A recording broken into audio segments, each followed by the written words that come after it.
Buenos días a todas y todos. Bienvenidos a nuestra tercera mesa de las jornadas de paz ambiental de AIPAZ, que hemos organizado conjuntamente entre el Centro de las FUEM, pero también con la colaboración del resto de las entidades asociadas a AIPAZ y especialmente al grupo de paz ambiental que tenemos, un grupo que se ha ido fortaleciendo con el paso del tiempo y del cual estamos muy orgullosos de poder celebrar hoy nuestras segundas jornadas. Bien, como no esperamos más público a estas horas de la mañana un poco tempranas para el público en general, pero sí que tenemos a la mayoría de los miembros de AIPAZ aquí presentes y eso nos enriquecerá el debate y el diálogo. Dicho esto, voy a presentar la mesa que bajo el título de los riesgos de la crisis ecosocial y los desafíos para la paz. Si me permitís, haré un pequeño preámbulo. Yo siempre hablo demasiado, pero es que estoy, y deberíamos estar todos, francamente, alarmados, por no decir asustados, por esta dinámica belicista que se ha instalado en Europa, especialmente dentro de la Unión Europea. Ese armamentismo al que se han lanzado todos los líderes europeos, acompañado de belicismo y de militarismo, y que no conduce a nada bueno. Solo nos conducirá inexorablemente, porque la historia lo demuestra, quizás a nuevos conflictos y, por qué no, nuevas guerras. Llevamos un camino equivocado al que aconseja no solo Naciones Unidas, sino a lo que aconseja el sentido común, y ya no digo nuestros maestros de la paz. El camino es el del diálogo, el de la reconstrucción de los conflictos a través de la mediación y, por lo tanto, buscar una seguridad compartida de colaboración, de cooperación, de diplomacia preventiva que evite los conflictos, como lo hemos sabido construir a lo largo de la historia en muchas ocasiones, y ahora estamos en el sentido contrario. Y, por lo tanto, hemos de estar muy alarmados, hemos de estar muy preocupados porque la paz está en peligro hoy en Europa. Disculpad, ayer no lo dije y hoy me parecía ineludible decirlo. Y paso ya a presentar la mesa, en la que tenemos en primer lugar, hablando a Santiago Álvarez Cantalapiedra, es el director del área ecosocial de FUEM y de la revista Papeles, una de las mejores revistas de tipo ecosocial que tenemos en el Estado español, de las pocas ya que nos quedan, y además autor de diversos libros, lo cual tenemos a una figura importante del pensamiento social por la paz en esta mesa. Después tendremos a continuación, él hablará de diagnóstico y claves frente a los riesgos ecosociales. Después tendremos a Beatriz Felipe Pérez, es una investigadora de Justicia Ambiental e investigadora asociada del Centro de Estudios de Derecho Ambiental de Tarragona, CEDAT, y de la Universidad Rovira i Virgili. Ha hecho un trabajo excelente sobre la implicación del ecofeminismo en la construcción de la paz. Y después tenemos que hablará de desplazamiento forzado por causas ambientales. Y después tenemos a Alejandra Chávez Tristancho, asesora de incidencia en clima y transición energética justa de Oxfam Intermón. Ella hablará de desigualdades y crisis climática. Nada más. Paso la palabra a Santiago. Muchas gracias, Pere. Bueno, pues nada, buenos días. Un placer, Alejandra, Beatriz, estar con vosotras y con Pere compartiendo la mesa. La cuestión que voy a abordar se centra en los riesgos ecosociales o en los riesgos ambientales, y voy a empezar por tratar de señalar en qué consisten para que los diferenciemos de otras cosas que han ido saliendo y que van a continuación ser abordadas, como son los conflictos ecológico-ambientales. No es lo mismo, y aunque esté profundamente relacionado, y conviene por lo menos aclarar de qué estamos hablando, ¿no? Porque la crisis ecosocial lo que nos hace es abrir un nuevo escenario de riesgos. No en vano se señala con mucha frecuencia que nos encontramos ante un riesgo existencial vinculado al cambio climático. Bueno, pues vamos a ver en qué consiste esto de un riesgo existencial, ¿no? Porque en la definición al uso académica, por riesgo existencial tendríamos que entender una amenaza una amenaza a la continuidad, digamos, de nuestra especie. Es un riesgo que amenaza la continuidad de la vida humana, provoca su extinción prematura, podríamos decirlo así, o altera de forma sustancial las condiciones en las que es posible el desarrollo beneficioso, digamos, de esa vida, ¿no? Por lo tanto, básicamente la idea sería o bien que nos va a quitar del mapa como especie, o bien que va a alterar tan radicalmente, de forma tan drástica y permanente, las condiciones, las circunstancias de nuestra vida, que va a ser muy difícil poder pensar en una idea de progreso como especie, ¿no? Eso sería la idea del riesgo existencial, que no es algo raro, ha existido siempre. Si abrimos, digamos, el angular de la historia geológica, pues nos encontramos con meteoritos y supervolcanes que han ido transformando toda la geografía planetaria y que ha supuesto pues, amenazas existenciales para determinadas especies, ¿no? Lo que pasa es que en la escala humana, pues obviamente esas amenazas de carácter geológico pues no dejan de ser acontecimientos con una probabilidad tan baja que podríamos considerarlos prácticamente despreciables. Si tuviéramos que poner fecha a lo que supuso la extinción catastrófica de los dinosaurios, pues nos estamos refiriendo nada menos que a 60 millones de años, o sea, 660.000 siglos desde que ocurrió aquello, ¿no? Por lo tanto, la posibilidad de que algún tipo de riesgo existencial de esta naturaleza pueda acontecer a lo largo de la vida nuestra, pues es tan baja que podríamos considerarlo prácticamente despreciable. Sin embargo, a partir de la segunda mitad del siglo XX, empieza a considerarse que inauguramos una nueva era de riesgos y que son de una naturaleza distinta. Aparece un elemento de novedad que conviene tener presente, y es que ya no va a depender de factores externos o ajenos a nuestra voluntad, como que va a estar vinculado a nuestros comportamientos y visiones que tenemos sobre las cosas o sobre el mundo, y que por lo tanto está profundamente vinculado a nuestro progreso técnico y científico y, en resumidas cuentas, a nuestro progreso como civilización. En resumidas cuentas, que a partir de ese momento el meteorito somos nosotros.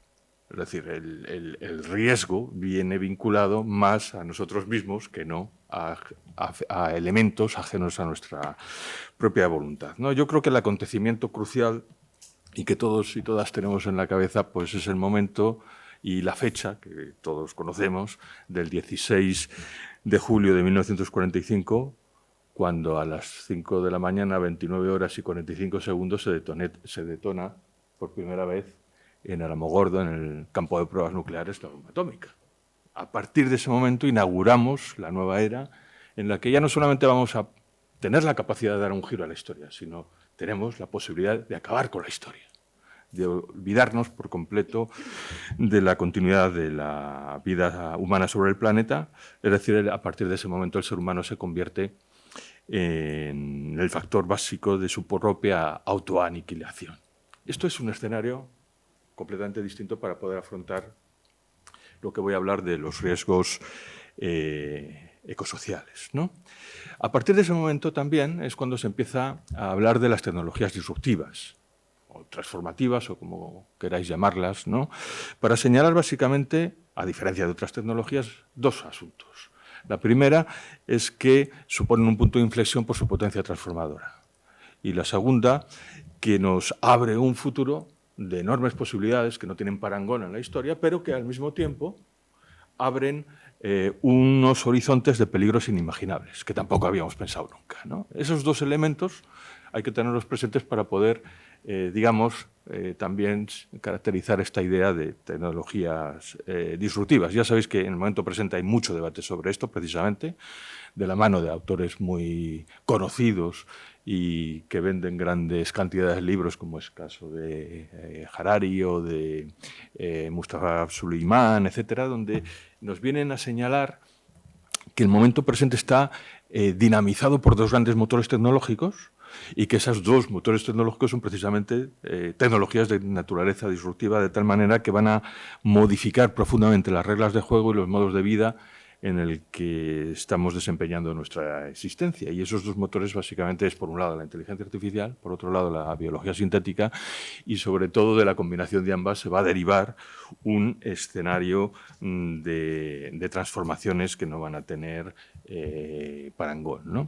Bien, ¿por qué consideran y cuál es el argumento principal que ponen sobre la mesa para considerar que esto es una nueva ola disruptiva? Pues básicamente porque dicen que todo el mundo humano depende, primero, por un lado, de la creatividad y de la inteligencia, y por otro lado, de su inserción en los sistemas vivos, ¿no? Y que precisamente estas tecnologías lo que hacen es actuar sobre estos fundamentos, de la creatividad y la inteligencia humana, por un lado, y por otro, en la transformación de la trama y de los fundamentos que tejen la vida, ¿no? Bien, más allá de estos debates que, digamos, están hoy día encima de la mesa, lo que sería interesante para la reflexión que yo por lo menos quiero plantearos es que del inicio de la nueva era de riesgos, a partir de la segunda mitad del siglo XX, lo que hay que extraer como lección fundamental es la evidencia de que la ciencia y el desarrollo tecnológico no solamente progresa a través de lo que pensábamos que progresaba, que era la curiosidad y la experimentación. La experimentación en sí misma ya de por sí es problemática, ¿no? Sino que fundamentalmente se debe al impulso de unas fuerzas que muchas veces no reconocemos, que son fuerzas económicas, políticas, sociales y fundamentalmente militares. Y que, por lo tanto, en el desarrollo de toda esa capacidad científico-técnica que hemos adquirido están unas influencias que la controlan fundamentalmente a partir de la financiación. Bueno, y no hay que remitirse al proyecto Manhattan, ni hay que remitirse a todo lo que ha sido los procesos de computación y tal, para saber que detrás de ahí había respuestas a demandas fundamentalmente militares, principalmente militares, ¿no?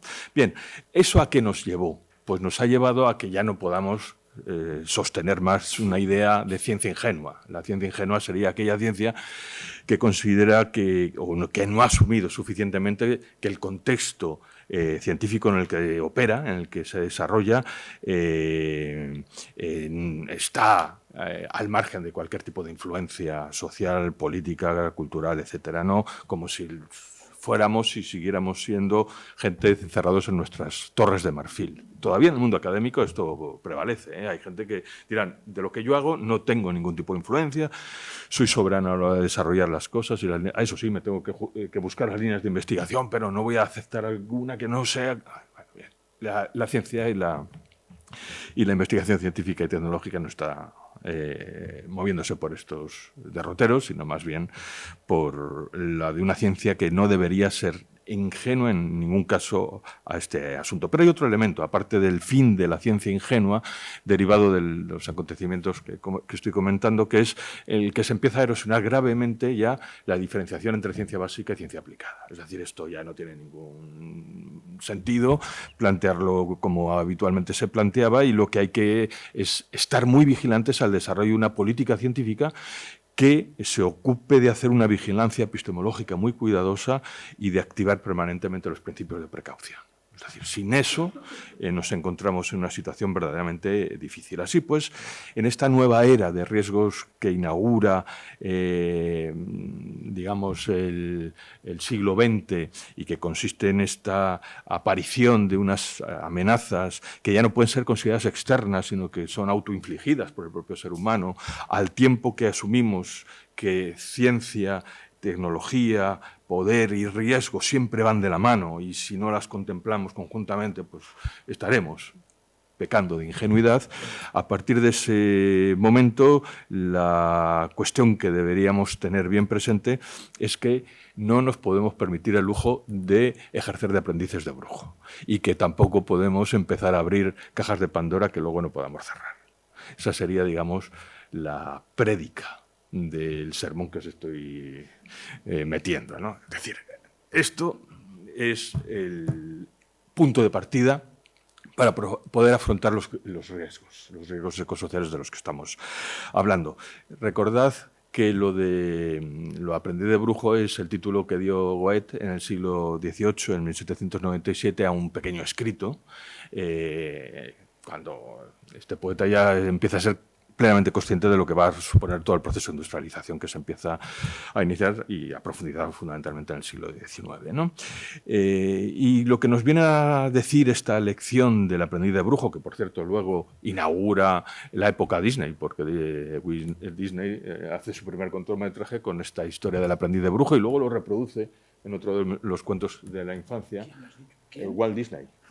Y yo recuerdo que en lo de Merlín el Encantador y tal, pues también aparece en una escena en la que lucha contra las escobas y estas historias. Entonces es muy recurrente esta historia del aprendiz de brujo. Y la lección fundamental de esta cuestión es que lo que no podemos es recurrir a poderes que luego no podemos controlar. Esa es la moraleja, no tiene otra, ¿no? Entonces, el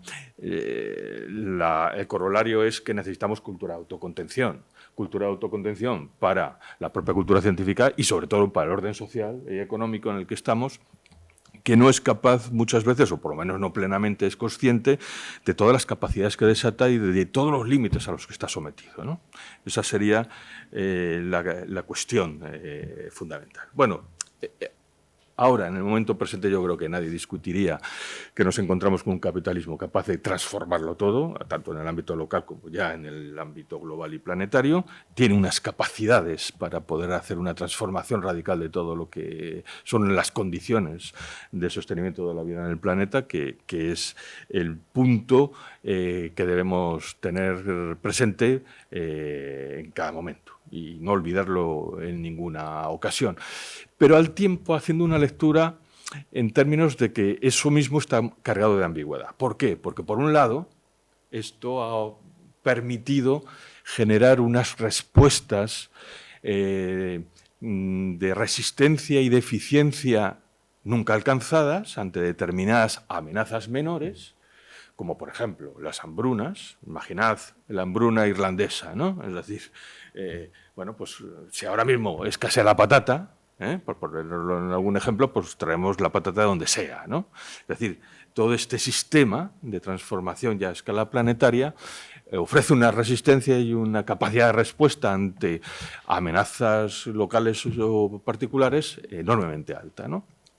Pero, al tiempo, lo que nos muestra es que todas estas herramientas, procesos, redes que se han ido generalizando a lo largo de todo el planeta y se han convertido enormemente sofisticadas, al tiempo que nos hacen más resistentes y más eficientes ante las circunstancias normales, sin embargo, nos hacen más vulnerables ante las circunstancias, digamos, excepcionales o anormales, ¿no?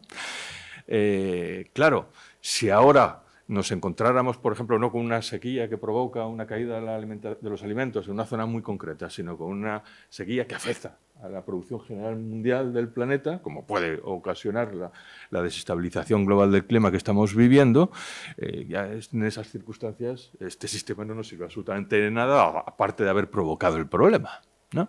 Y esta es la norma de nuestros días. Es decir, lo excepcional se está convirtiendo en lo normal, se está convirtiendo en la nueva normalidad y entonces pues estamos encadenando ejemplos tras ejemplos de lo mismo, ¿no? Si recordáis lo que representó la pandemia fue un momento, digamos, de excepcionalidad que se va a convertir en normal y que de pronto nos desbarató este enorme y complejo sistema que habíamos creado, que supuestamente nos estaba ayudando a mejorar y a resistir en términos de eficiencia, pues ante las grandes amenazas que vivía una población que va camino de convertirse en 10.000 millones de personas, nada menos, ¿no?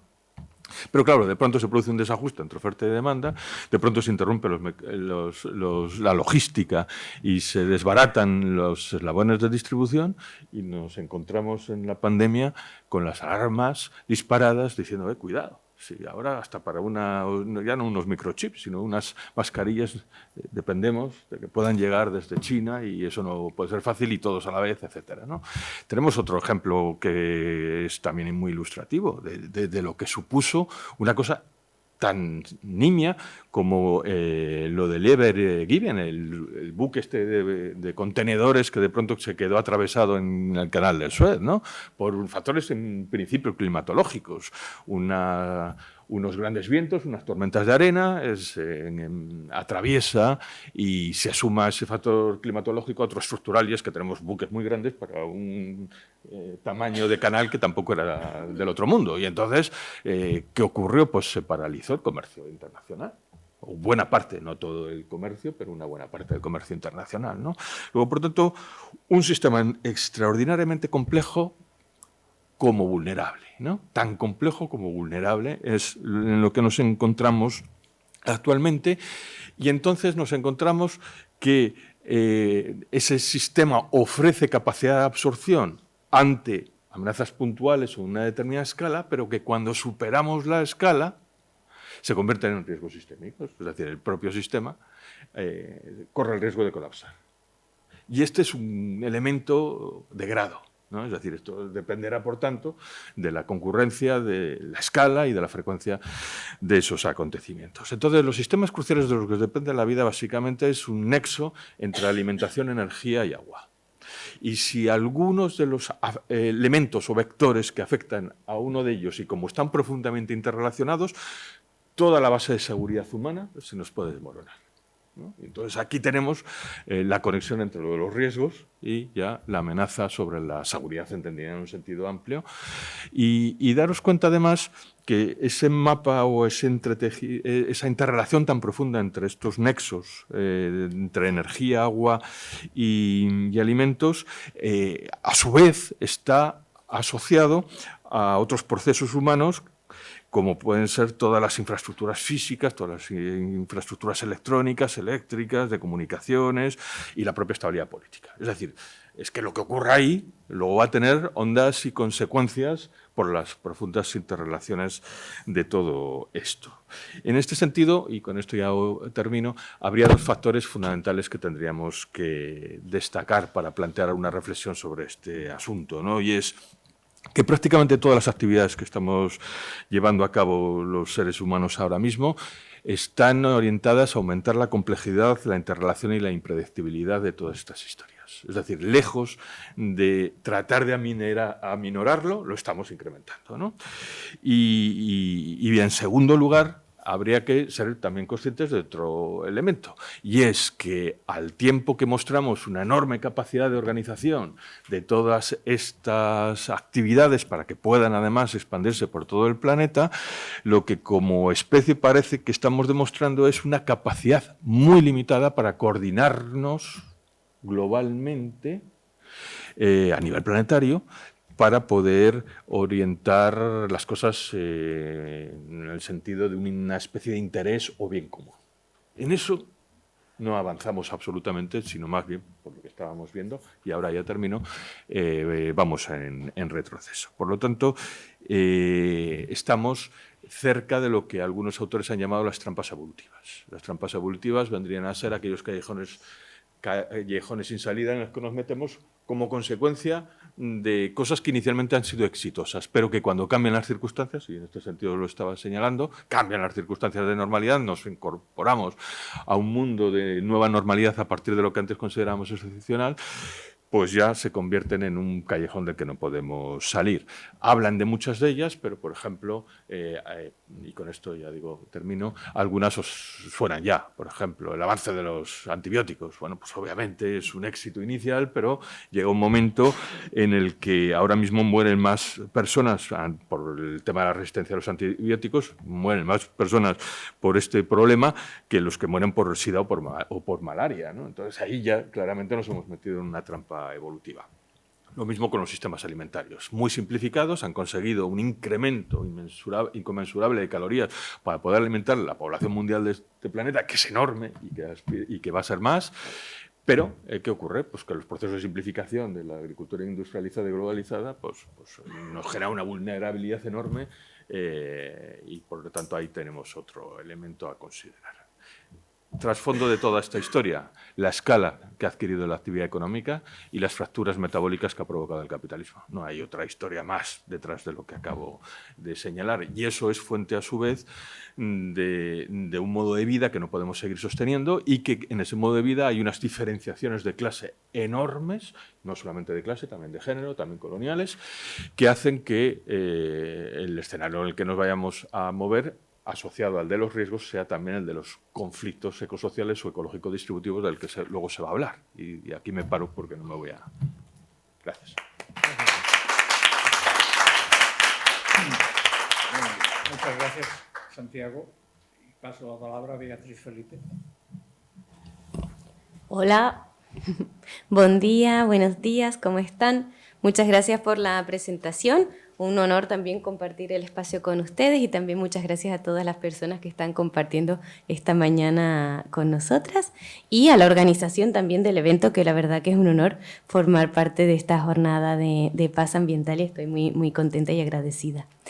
En estos minutitos, voy a ponerme el tiempo también, en estos minutitos, bueno, solo decir que mi especialidad no es mucho el ecofeminismo realmente, aunque me interesa muchísimo, pero más es el tema de la movilidad humana y el cambio climático y la degradación ambiental. Todo que el ecofeminismo también es algo muy importante y que he trabajado, ¿no? Y en relación con esto, pues... aprovecho también para presentarme y comentar que formo parte de la cooperativa Sicra Justicia Ambiental, que es una cooperativa pequeñita en la que hacemos sobre todo investigación crítica, que tenemos la sede aquí en Barcelona y uno de los temas que llevamos trabajando muchos años es cómo la crisis ambiental global afecta a las movilidades de las personas. Y esto lo he analizado desde diferentes perspectivas, mucho desde una perspectiva jurídica y desde el derecho internacional, pero también desde las realidades de estas personas en diferentes zonas del planeta, desde las desigualdades de género, las responsabilidades de las empresas europeas al respecto. Y en esta pequeña intervención, realmente lo que quisiera, o sea, el punto al que quisiera llegar es que todo lo que ha comentado Santiago ahora, al final, acaba impactando tanto y directa e indirectamente en la vida de las personas, pues que ya estábamos viendo cómo en todo el planeta hay casos en los que las personas están teniendo que marcharse de manera permanente, de manera temporal, evacuaciones, reubicaciones de comunidades enteras, pero nos encontramos en una situación de crisis tan grande que ya no se puede mirar hacia otro lado. Y antes costaba mucho entender, o cuando se hablaba de migración y estos fenómenos, había dudas. Realmente en el imaginario colectivo se pensaba más bien en pájaros, en otras especies que se veían afectadas. Pero hoy en día ya es imposible negar que estos impactos están haciendo que las personas tengan que marcharse. De muchas maneras, ya les digo, a veces es muy claro, otras veces son factores más subyacentes, pero es una realidad. Entonces, para mí otro de los aspectos que quisiera visibilizar en esta pequeña intervención es como si hablamos de paz ambiental, también tenemos que hablar de justicia climática y de justicia migratoria. Y es muy importante tener esto en cuenta, ¿no? Nos encontramos en esta policrisis, crisis ambiental global, crisis ecosocial, en la que no solo nos estamos enfrentando a unos impactos climáticos como es la elevación del nivel del mar, es la sequía, es las inundaciones repentinas que estamos sufriendo, son olas de frío, son olas de calor, que antes también parecía que solo afectaban a algunas zonas del planeta que se encuentran en zonas más vulnerables y que geopolíticamente también son más vulnerables, no por todas las relaciones históricas, pero que ahora estamos viendo que también nos afectan en el día a día en todas nuestras realidades. Aquí en Cataluña hemos pasado una sequía tremenda y todavía estamos en ella. En las Islas Canarias, de donde yo soy, hay ejemplos también todos los meses prácticamente. Tenemos olas de calima mucho más fuertes que antes, importantes, tenemos la elevación del nivel del mar retrocediendo las costas, inundaciones enormes en los últimos meses. El año pasado se suspendieron las escuelas, si no lo recuerdan, por el tema de las olas de calor. Tuvimos unos incendios tremendos hace 2 años que acabaron con media corona forestal de Tenerife. Son ejemplos que vivimos en nuestra vida diaria cada vez más y que desgraciadamente forman parte de lo que Santiago comentaba de la nueva normalidad, ¿no? Pero en otras regiones del planeta, como comentaba, estas realidades llevan mucho más tiempo y siendo mucho más graves. No voy a entrar mucho en el tema de las desigualdades y la justicia climática porque ya lo hará la compañera, pero es importante también entender esas desigualdades globales y que vienen desde los tiempos de la globalización y que hoy en día estamos sufriendo en todo el planeta, ¿no? Entonces, estos impactos, y no solo los ambientales o más bien climáticos, sino también de los extractivismos directos, de la construcción de infraestructuras, como comentaba el profesor Alier ayer, el despojo de las tierras de los pueblos indígenas, están impulsando todo tipo de movimientos de población. Como les decía, a veces los vemos muy claramente. Cuando ha habido inundaciones, huracanes, las personas se tienen que evacuar y tienen que marcharse lo más rápido posible para no verse más afectadas, siempre que puedan. Pero en otras ocasiones la relación entre estos impactos y las movilidades es mucho más desapercibida, que no significa que no esté. Por ejemplo, cuando hay sequías o desertificación y afectación a las tierras, que poco a poco se están volviendo menos productivas, sobre todo las personas que se dedican en su día a día a estos temas, a la agricultura, por ejemplo, pues son las más afectadas, junto con pueblos indígenas que ya llevan toda una historia de la humanidad siendo relegadas y que encima ahora todos estos impactos les están afectando muchísimo más, ¿no? Entonces podríamos entender que hay como estas maneras diferenciadas en las que las personas tienen que marcharse, ¿no? También estas formas diferenciadas dependen de causas externas o situaciones o contextos políticos y económicos externos, pero mucho también de las propias personas. No es lo mismo tener que marcharte siendo una persona mayor o siendo una persona joven. No es lo mismo siendo una mujer también. Hay enormes desigualdades de género en los impactos climáticos y ambientales, pero también en los procesos migratorios. Desde los cuidados puedes hacer unas cosas u otras, tienes la información, quién toma las decisiones, hacia dónde te vas, los riesgos que sufres al intentar tener que trasladarte sin unas políticas y sin unos marcos jurídicos garantistas y que ayuden a las personas, pues también es muy diferente. Y también la capacidad económica determina el que unas personas puedan marcharse de una manera u otra, incluso hacia dónde, los conocimientos, la información. Incluso también todo esto afecta en que haya muchas personas que no puedan marcharse, que son las poblaciones atrapadas, ¿no? Que son personas que o bien quisieran irse en estos contextos y no pueden, o no quieren, ¿no? Yo siempre pongo el ejemplo de cuando hubo los incendios en Tenerife, de que estaban afectando a la casa de mi abuela muy cerca y ella no se quería marchar. Esto pasa en Tenerife, pasa en todos sitios, en el arraigo. Me gustaría también visibilizar cómo tenemos que entender que en general las personas no quieren marcharse de sus hogares, no quieren marcharse de su casa, de su familia, de su tierra. Entonces, cuando hablamos de paz ambiental y justicia migratoria, también hay que visibilizar eso, que las migraciones en general, muy pocas son realmente voluntarias, sino que en realidad hay fuerzas que están haciendo que estas personas pues tengan que marcharse, ¿no? Hay casos, como les decía, en todo el planeta, cada vez hay más evidencias. Realmente, si buscamos una simple búsqueda en cualquier buscador en un país, en una región, ya hay evidencias muy claras de que hay diferentes formas de movilidad inducidas directa o indirectamente por estos factores, ¿no? De hecho, si vemos el mapa de los desplazamientos por desastres que hace el Internal Displacement Monitoring Center, solo en 2024 hubo más de 26,4 millones de nuevos desplazamientos. Yo estoy segura que en 2025 va a haber más. Pero es también relevante visibilizar que cada año siempre hay más de movimientos por desastres que por conflictos y por violencia, aunque también desgraciadamente en los últimos años está habiendo un boom de desplazamientos internos por conflictos y por violencia. Pero bueno, no hay que olvidar que los desastres, que cuando dicen desastres es muy amplio, incluyen también terremotos, cosas no relacionadas con el cambio climático, pero que causan desastres y que desplazan a las personas, ¿no? Hay sitios del planeta especialmente vulnerabilizados que más se han estudiado, donde estas realidades están muy claras, como pueden ser los pequeños estados insulares en el Pacífico, pueden ser los casos de los inuit en los polos, ¿no?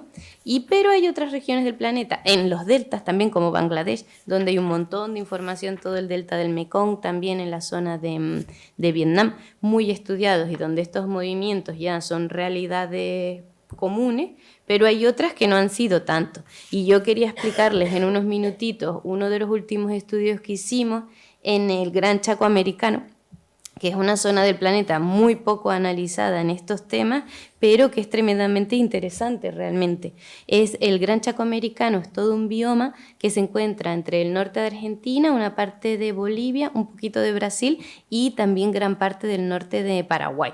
Y ahí fue un proyecto muy interesante que salió de 11 organizaciones locales de allí que trabajan un montón en temas de cambio climático y desigualdades y querían saber exactamente cómo estaba esto afectando a las movilidades. ¿Por qué? Porque además es una zona donde hay movilidades todo el rato, muchas zonas de triple frontera, donde las personas cruzan incluso en su vida diaria de un país a otro por diferentes motivos, y donde además hay extremos sociales y también climáticos muy grandes.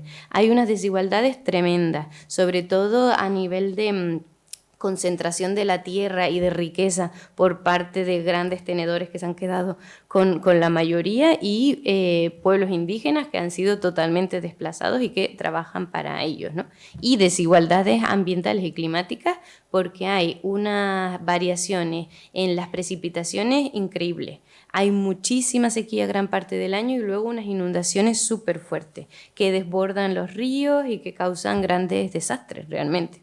Y ahí, en esta zona del planeta tan amplia, pues pudimos hacer un pequeño estudio en un espacio muy chiquitito que no es súper representativo, pero que sí nos da una idea. Y solo en ese espacio donde había, no digo cero, pero muy poca información sobre desplazamiento ambiental, sí que encontramos un montón de ejemplos de personas y de grupos y sobre todo expresado por las voces de las propias comunidades de cómo en su día a día ya se habían tenido que marchar. Sobre todo las personas jóvenes, que además se mezcla, como siempre, todas las migraciones son multicausales, ¿no? Se mezclaba con situaciones de desigualdad, de no encontrar un futuro, pero además agravadas por la sequía y por las inundaciones. Encontramos casos de reubicaciones de comunidades enteras, que aquí también es interesante visibilizar, como hay casos muy famosos, como en los pequeños estados insulares, en Estados Unidos, que se tienen que marchar y están súper documentados, y otros que no aparecían en ningún sitio, casi ni en las noticias, como es este caso, por ejemplo, en La Curvita, que es en el norte de Argentina, y era toda una comunidad que por las inundaciones del río Pilcomayo tuvieron que marcharse y se fueron a lo que llamaron la Nueva Curvita. Fue un caso muy interesante porque claro, relataban lo difícil que fue tomar las decisiones. Luego la comunidad quería irse toda junta, pero la poca ayuda que le daban les decían que se tenían que separar. Las mujeres sobre todo no querían marcharse, querían llevarse todos los animales y todas las cosas de la casa, porque les había costado un montón tener en la Curvita Vieja, tener un centro de salud, tener una escuela. Y sabían que a donde se iban igual no iban a tener nada de eso y lo iban a perder todo. Y eso fue lo que pasó. Al final estuvieron un montón de meses viviendo cerca de una carretera, en un campamento improvisado, y finalmente se instalaron en la vieja Curvita. También el trauma social y la pérdida cultural que fue eso para ellos es tremenda, porque, por ejemplo, ya no estaban tan cerca del río, que era súper importante en su vida diaria, para pescar y para poder comer, básicamente para su economía, y porque todo su modo de vida estaba muy relacionado con tener el agua cerca, ¿no? Y además, pues les costó un montón volver a tener una escuela, y el año pasado, cuando fuimos, todavía no había centro de salud, que para ellos pues era súper importante, como es normal, tener un centro de salud cerca, ¿no? También vimos casos de desplazamiento por infraestructuras, toda una comunidad que se había tenido que ir por culpa de la construcción de un aeropuerto. Se fueron, les dieron un espacio en tierras militares terribles, sin agua, un poco de agua estancada, con un montón de dengue horrible, y luchando, sobre todo eran mujeres ellas, los hombres no estaban, y luchando un montón por tener la propiedad de esa tierra. Finalmente lo bueno es que en el año pasado las volví a ver y habían conseguido la titularidad de otra tierra, con lo cual al menos hay como un poco de esperanza en que las cosas, a pesar de lo mal que lo han pasado, pueden salir al final un poquito bien, ¿no? Además de en el Gran Chaco, quería explicar también muy rápidamente otro pequeño estudio que hicimos el año pasado, que lo que queríamos saber, claro, porque hay mucha información ya de otros lugares, pero hay muy poca en la que se sepa qué piensan las propias personas migrantes y qué piensan una vez están ya aquí. Entonces, con financiación del Ayuntamiento de Barcelona, hicimos un pequeñito estudio piloto para saber que las personas migrantes que vivían de origen africano, que viven en Barcelona, qué opinan de este tema y si de alguna manera estos impactos habían influido en su desplazamiento hacia aquí. Fue muy complicado, la verdad, no es fácil llegar a esto. Los impactos ambientales y climáticos pasan luego desapercibidos en las migraciones de las personas, cuando han pasado 2 o 3 años y es muy difícil identificar que te has ido por las sequías. Normalmente lo que se habla pues, es porque no hay trabajo, porque mis hijos no tienen un futuro, pero relacionar eso en primera persona con una sequía muy grande pues es complicado. Y en este pequeño proyecto piloto hicimos con mediación cultural, muchos grupos focales aquí en diferentes zonas de la ciudad y al final, después de mucho trabajo, sí que llegábamos y las personas, sobre todo hablaban las personas senegalesas de la pesca, eso salió todo el rato, de cómo su trabajo estaba muy relacionado con la pesca y debido a los barcos de diferentes lugares, pues se habían quedado sin trabajo y no había mucha más oportunidad, eso salió súper claro. Pero algunas sí que habían hablado también de la minería y cómo afectaba a los pueblos y otras muy suavemente hablaron también de la sequía. Yo estoy segura que en un proyecto mayor y con otras maneras se puede llegar a más, y ese es en el que estamos trabajando ahora, que ya tendremos avances yo creo que el año que viene, pero bueno, en este pequeño proyecto piloto ya nos dio algunas pistas de que ahí están esos factores y que las propias personas afectadas también lo visibilizan, ¿no? Porque a veces desde la academia como que tiramos para adelante incluso en proponer instrumentos de protección que quién sabe si son los adecuados si las propias personas migrantes no lo consideran, ¿no? Por ejemplo, si queremos que haya un refugio climático, que ahora lo podemos debatir rápidamente, no sé si tiene sentido si las propias personas no consideran que ha sido un motivo por el que se han ido súper importante. Y eso era lo que queríamos comentar. Y ya para acabar, para mí, cuando hablamos de paz ambiental, como les decía, tiene que haber algunas cosas que se tienen que hacer en este ámbito, ¿no? En primer lugar, hace falta que avancemos en instrumentos de protección hacia las personas afectadas, ¿no? Estos instrumentos de protección deben ir mucho más allá del asilo y del refugio, porque es muy complicado que a corto plazo estos instrumentos ya saben que funcionan mal. Para solicitar una cita de asilo aquí en Barcelona, se hace por teléfono, nadie contesta, se paga muchísimo incluso entre las redes para poder conseguirla. Estos mecanismos ya no funcionan, son difíciles. Los estados no quieren proteger a más personas y va a ser más complicado en este panorama que estamos viendo y que está empeorando todavía más la protección, que son derechos fundamentales consagrados, que hay una convención desde 1951, donde obviamente el cambio climático no era una prioridad ahí, ahora la es, pero el derecho no está actualizándose tan rápido como para que este instrumento hoy en día sea aplicable en estos casos, ¿no? Por eso tenemos que avanzar en instrumentos de protección, pero tenemos que ir más allá del refugio, en acuerdos bilaterales, en visados que sean más fáciles de obtener, en traslados incluso temporales colectivos, que se garanticen también desde una perspectiva de la justicia climática, ¿no? Eso sería súper importante. Avanzar en investigación sobre estos temas es primordial, porque aunque yo diga que hay mucha, realmente hace falta muchísima más, ¿no? Hace falta seguir formándonos y desde las organizaciones de la sociedad civil seguir impulsando para que haya una voluntad real, política y jurídica de actualizar estos marcos normativos, y no solamente en los casos de desplazamientos ambientales o climáticos, sino de los movimientos de personas en general. No puede ser lo que se comenta de que el año pasado más de 10.000 personas murieron intentando llegar aquí. No puede ser, independientemente de las causas. Esto no puede seguir adelante. Y para acabar también hay que formarnos para no seguir alimentando estos bulos que existen en torno a la migración, pero es que además se han extendido a la migración también por motivos climáticos, ¿no? La idea de que las personas todas vienen de África a la Unión Europea no tiene ningún sentido.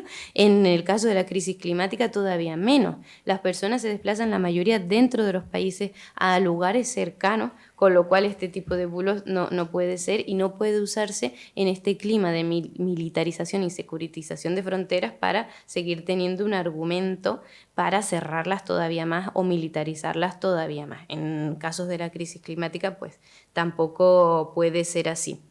Y por mi parte, con esto acabo. Agradecerles y si luego hay tiempo, pues seguimos comentando. Muchas gracias.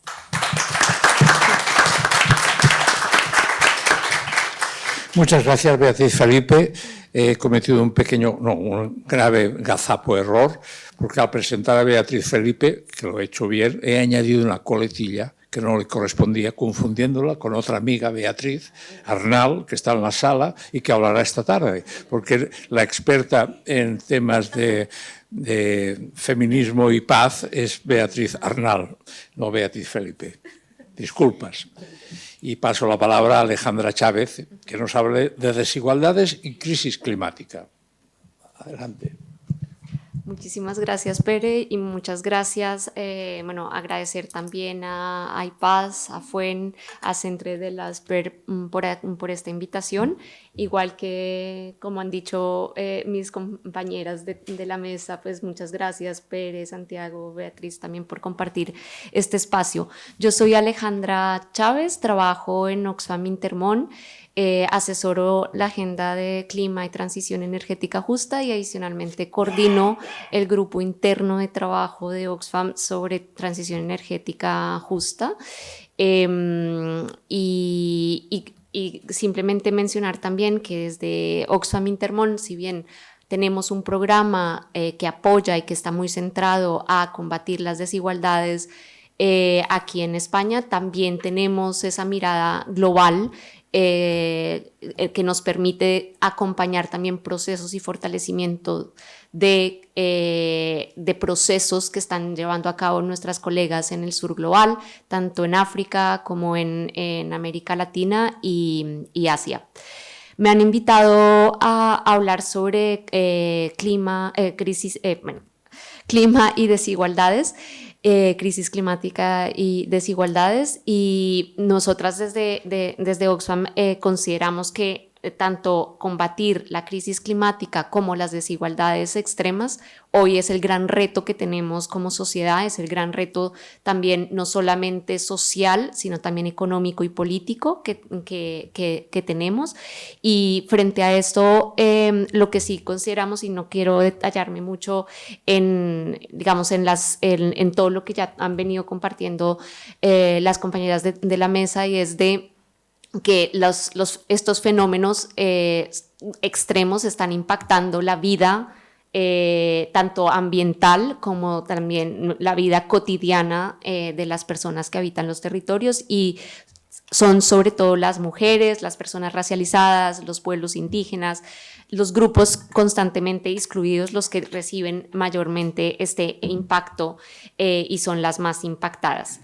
Entonces, de no abordar el cambio climático o la crisis climática al mismo tiempo que abordamos las desigualdades, podríamos estar poniendo en riesgo tanto nuestro planeta, pero también la vida que le dejamos a las generaciones futuras, que son las que van a también recibir las consecuencias de estos impactos. Aquí también quería mencionar que el grupo intergubernamental de expertos sobre el cambio climático, el IPCC, ya también ha hecho un pronunciamiento sobre esta doble mirada de desigualdades, cambio climático, y sobre todo ha demostrado de forma muy clara cómo los países también más ricos son quienes generan más emisiones, son también los países que generan y que aportan mayormente y han aportado históricamente al aumento de los impactos de esta crisis, y son también las mayores responsables de la crisis. Entonces, o sea, vuelvo e insisto, la doble mirada, o sea, la crisis climática y desigualdad extrema son dos caras de la misma moneda, y en la cual definimos en Oxfam 5 dimensiones con las que nosotras abordamos esta doble agenda climática y desigualdades. Uno, hablamos de las desigualdades de emisiones.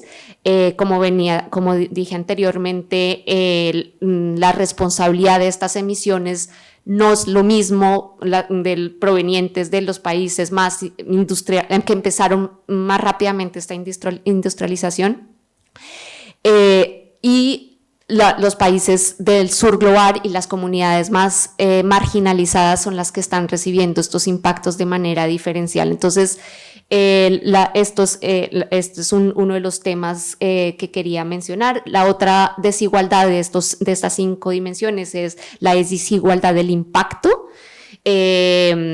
Sabemos que, como venía diciendo, el impacto es diferencial, las emisiones son diferenciales, no es lo mismo lo que emite norte-sur global, pero también ese impacto es diferencial. Entonces, desigualdad de emisiones, desigualdad de impacto. Luego también hablamos de desigualdad en la responsabilidad y capacidad para actuar.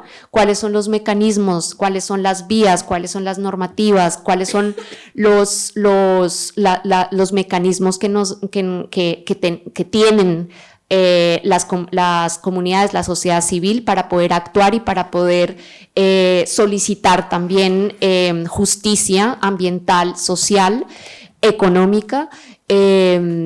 Es totalmente también diferencial, y tenemos que atacar y abordar esta dimensión. Luego tenemos también la dimensión de medios de financiación, y ahí en Intermón y en Oxfam en general tenemos un estudio bastante minucioso y centrado en la movilización de recursos climáticos, que es lo que se llama a nivel de la estructura financiera internacional, financiación climática internacional. Y esta financiación es de acuerdo a la responsabilidad que tienen sobre todo los países, como decía anteriormente, que han corrido más rápido en este paso de industrialización y han generado mayores emisiones, la responsabilidad que tienen también de aportar unos recursos para apoyar a las comunidades del sur global que han sido más afectadas por esta crisis climática.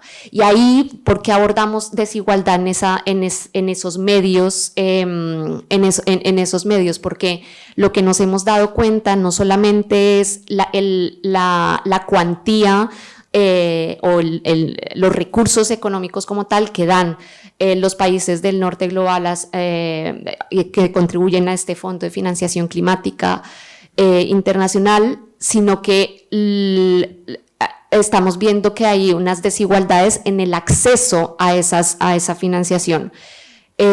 Cuando hablamos de acceso a la financiación para las comunidades, estamos hablando de que, por ejemplo, las comunidades siguen teniendo procesos burocráticos súper engorrosos que no les permiten llegar a esa financiación.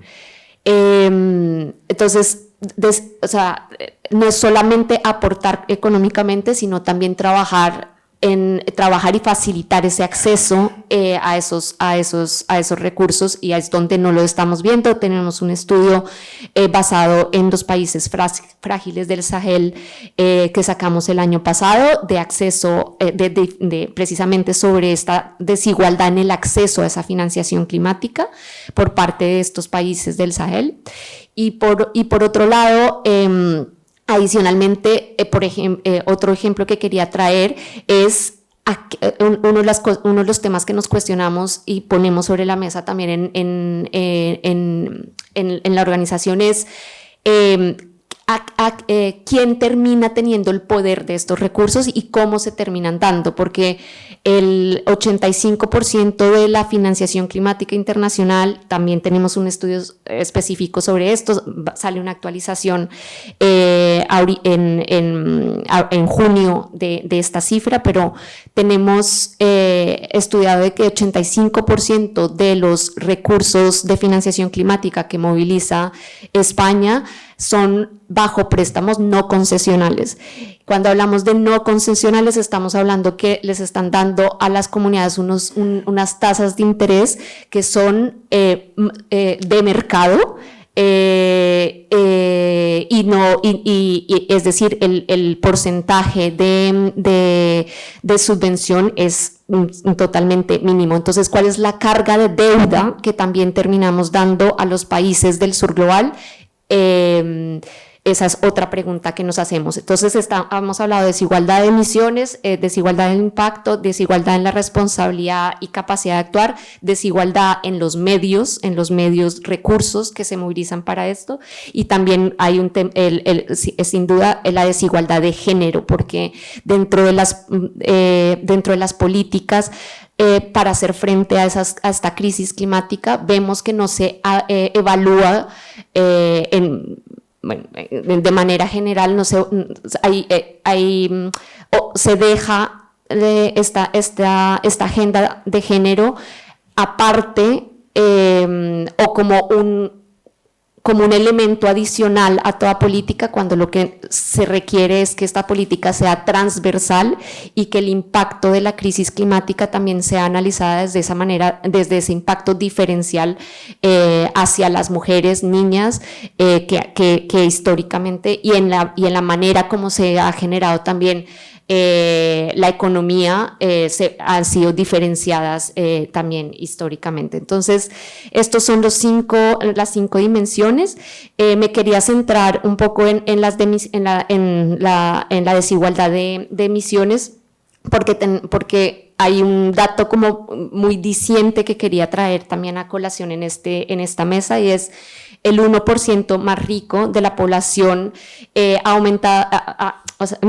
la población mundial aumentó hasta representar el 16% de la totalidad de las emisiones de CO2. Son datos del 2019, y cada año el 1% más rico del planeta anula los ahorros de emisiones que genera 1 millón de turbinas eólicas. Entonces es este doble discurso de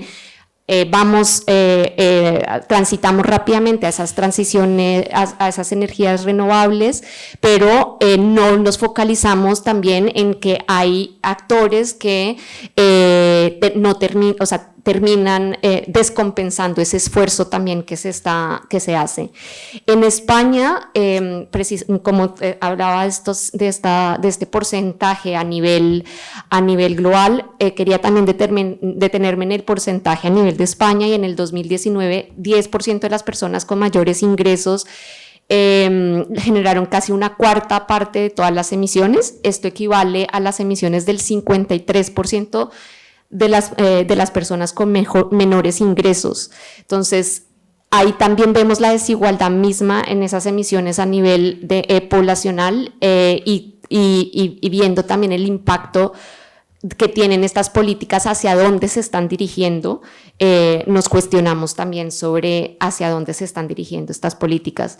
Pero entonces, porque abordamos como el 1% o el 10% más rico de la población, porque esa es una pregunta que puede surgir cuando abordamos esta doble mirada, esta moneda con doble cara, crisis climática y desigualdades, y lo hacemos por 3 razones. Uno, porque las emisiones de carbono generan ese impacto también en la vida cotidiana a través del consumo, por ejemplo, el uso de yates, los aviones privados, ese opulento estilo de vida también que tienen estas poblaciones más ricas.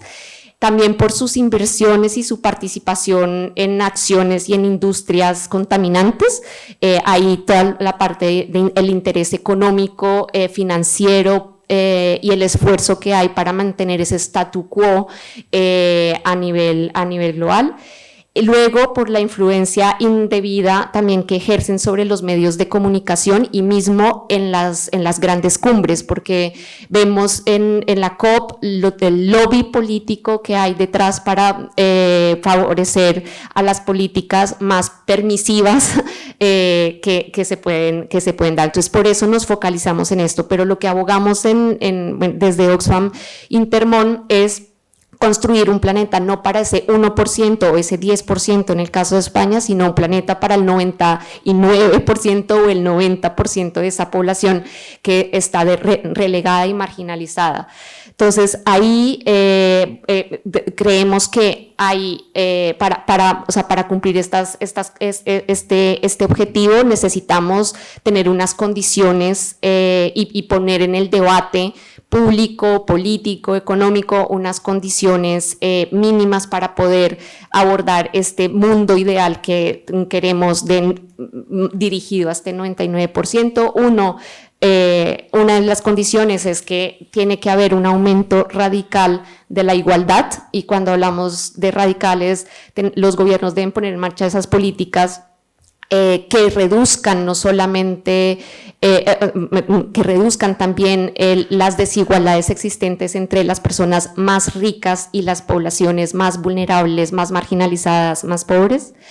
Y por otro lado, también creemos y consideramos que tiene que haber un nuevo propósito para esta nueva era, un poco también en línea con lo que mencionaban anteriormente Santiago también. Yo añadiría este nuevo propósito porque tenemos que hacer de un sistema económico que esté menos orientado a enriquecer a estas grandes fortunas y más dirigido a combatir las políticas y el modelo racista, extractivista, de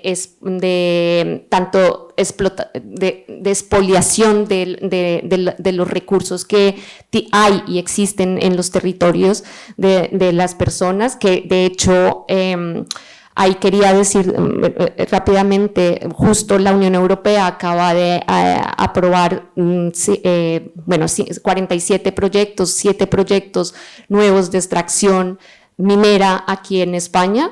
Entonces vemos que, como desde el norte global también tenemos que hacer esa reflexión y entrar muy en diálogo también con procesos que ya han habido en el sur global, y esa transferencia de conocimiento también es fundamental.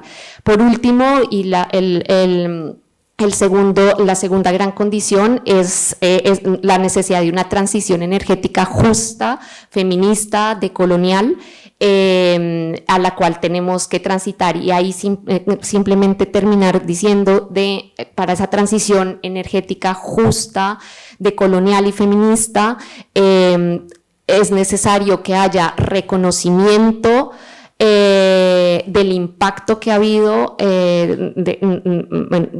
de la crisis, el impacto desigual, pero también el reconocimiento del acceso a la energía a todas las poblaciones, a la lucha contra la pobreza energética también como un derecho fundamental de acceso. Luego también dentro de la transición energética justa, decolonial y feminista, consideramos que es necesario de que se promuevan procesos participativos para que los recursos que se movilicen queden en manos de quienes más lo necesitan y no en las manos de quienes han llevado el control durante todo este tiempo. Luego, la responsabilidad también que tienen los países, pero también la reparación que se requiere dar a las poblaciones que habitan esos territorios, y no solamente estoy pensando en el sur global, pero mismo la reparación que tiene también aquí el despliegue, por ejemplo, de estas políticas de expansión de energías renovables en territorio mismo español. Eso es importante también mencionarlo. Y no voy a entrar en el detalle porque ya no me da más tiempo, me quedan 2 minuticos para terminar, pero simplemente aparte de esta agenda de crisis climática y desigualdad y estos vínculos y estas condiciones, estos principios que he mencionado y que nosotras abordamos y que podríamos entrar más detalle en la conversación, como estamos en una jornada de ambiente y paz, me parece importante también comunicar, o sea, socializarles que desde Intermón, desde Oxfam Intermón, trabajamos también el vínculo entre clima, conflictos y fragilidad. Esto es un esfuerzo que se está haciendo de manera, o sea, es un compromiso de confederación de Oxfam, de trabajarlo, de estudiar el vínculo que se percibe cuando hay conflictos, cuando hay fragilidad, cuando hay impactos climáticos fuertes, y no solamente desde la perspectiva ambiental, sino también social. Luego, si hay pie, entro en el detalle de un poco de la metodología que se utiliza detrás de esto. Y bueno, aquí lo dejo y muchas gracias por la atención.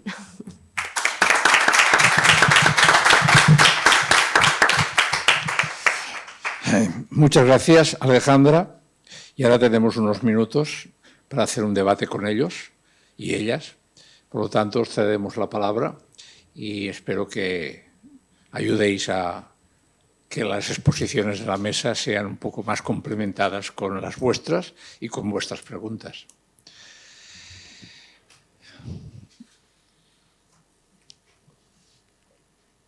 Adelante, Jesús. Sí, este mismo.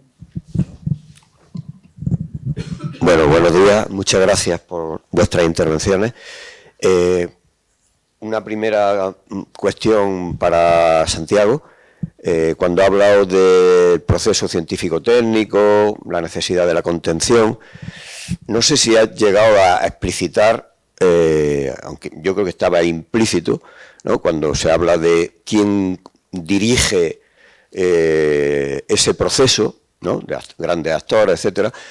Y claro, cuando plantea lo de la necesidad de la contención, yo creo que explícitamente conviene decir también que como ese proceso está siendo configurado, porque no es un proceso autónomo, ¿no?, sino que se toman decisiones por actores muy determinados y muy poderosos, y ese proceso tiene consecuencias que se han señalado, ¿no?, graves, pues yo creo que hay que poner sobre la mesa la necesidad de un control diferente.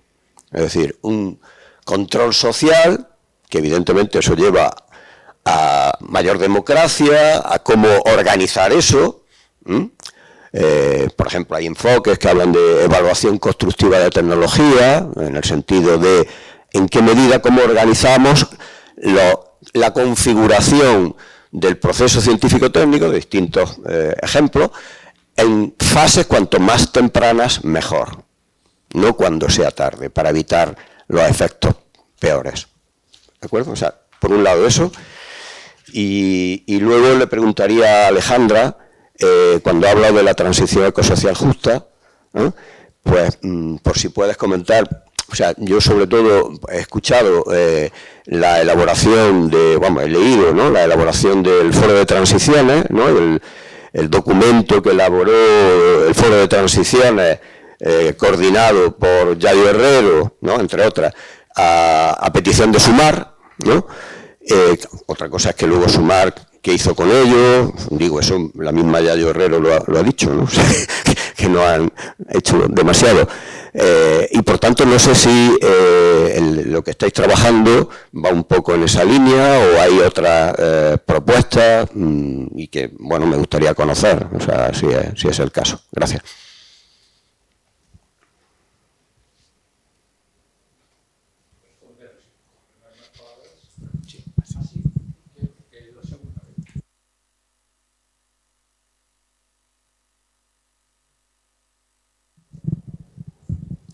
Hola, buenos días.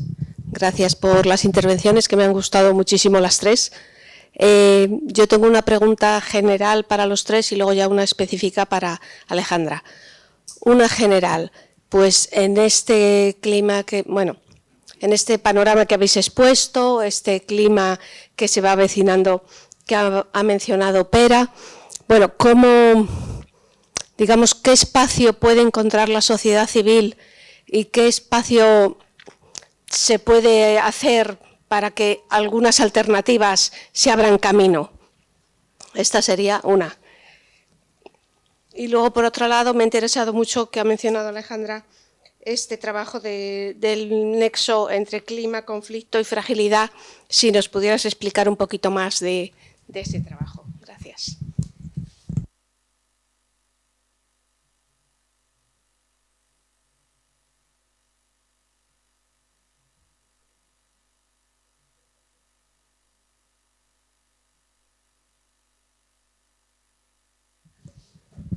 Bueno, muchísimas gracias por todas las intervenciones, la verdad que muy buenas y muy interesantes. Yo tengo una pregunta muy breve, un poco general, que es si tienen alguna opinión sobre los intentos que hay de una convención internacional sobre desplazados ambientales, que bueno, es algo que se viene trabando bastante hace tiempo por algunas de las cosas que mencionaba también Alejandra, ¿no? De estas desigualdades que existen en las negociaciones y bueno, si ven ahí como una estrategia plausible en el, digamos, corto plazo, mediano plazo.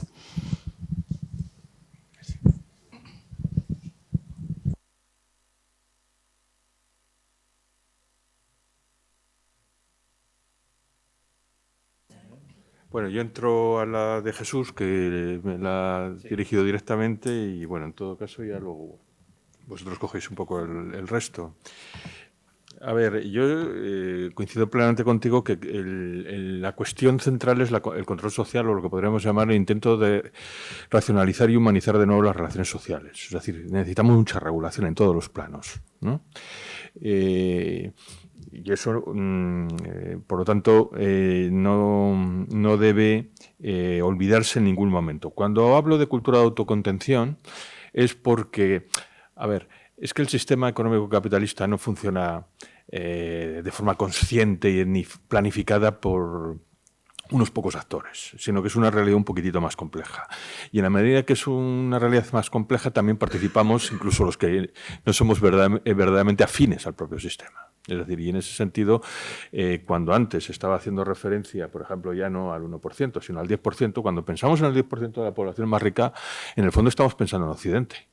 El 10% de la población mundial es más de 800 millones de personas, es decir, Estados Unidos, Europa Occidental, Japón y Australia más Nueva Zelanda. Esos son los 800 millones de personas más responsables que en su cotidianidad, en el día a día, contribuyen a buena parte de los problemas de los que hemos estado aquí hablando, ¿no? El modo de vida, en este sentido, sería un elemento que los unifica y en el que participamos todos con independencia de nuestras ideologías, de nuestra condición social, sexual, etcétera, etcétera, ¿no?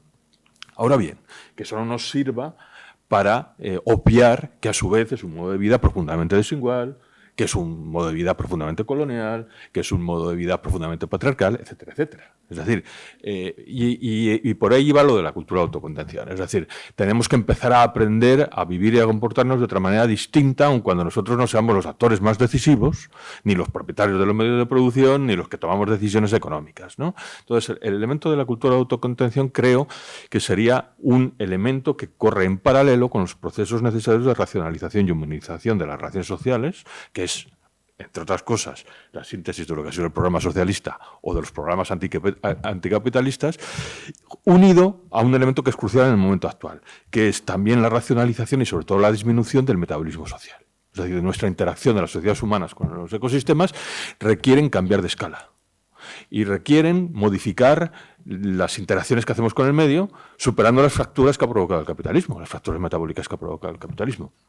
Entonces, en ese sentido lo planteaba, ¿no? Es decir, es como el elemento político-cultural necesario para poder luego pensar en una regulación consciente en todos los planos y en todos los niveles del conjunto de las actividades económicas. ¿Eso en qué se traduce? En un programa político y también en acción del Estado. Y aquí conecto con lo que señalaba Nuria, aunque ya dejo el paso a las compañeras, y es que tampoco entiendo una sociedad civil que pueda pensarse su autonomía aisladamente de los otros actores con los que se juega el juego, ¿no? Es decir, Estado, sociedad civil deben articularse adecuadamente. Como no los pensemos también en términos complementarios y coincidentes, pues vamos a tener muy complicado. Yo debo fiarlo todo, digamos, al movimentismo y tal.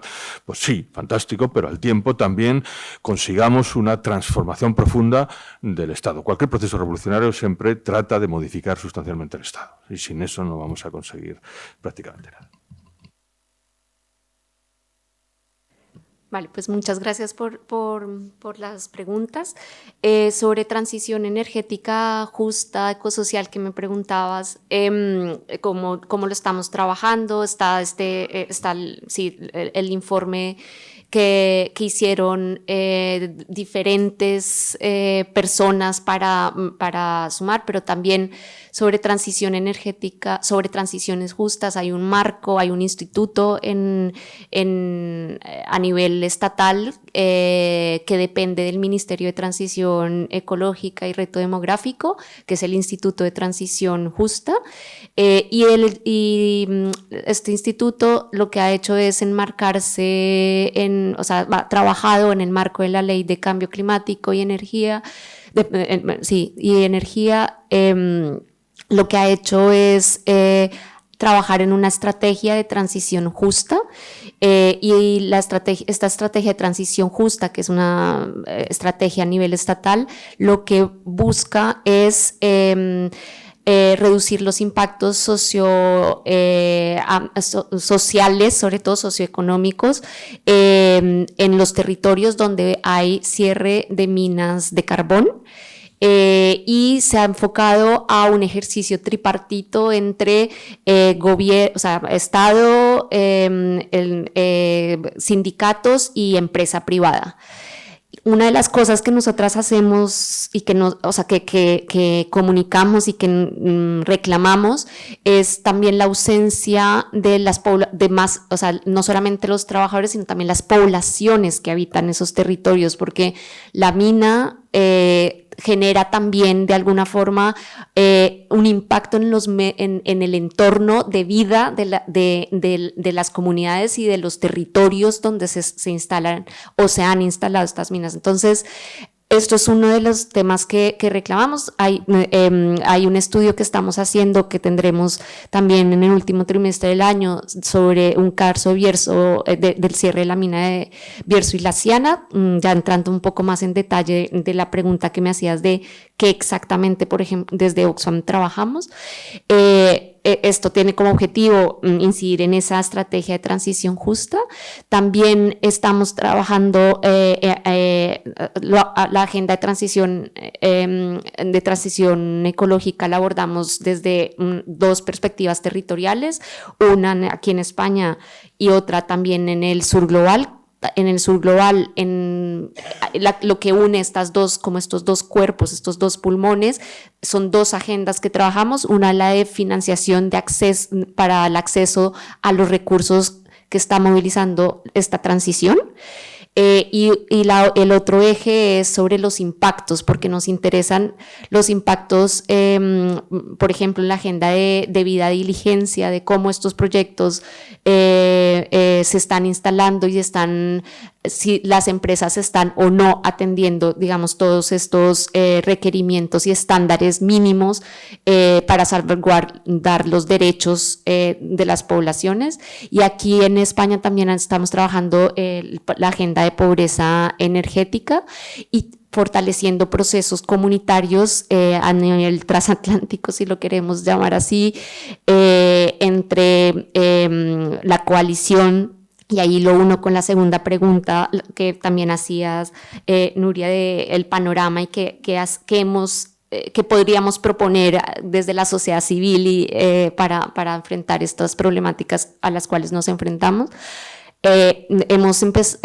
Creemos que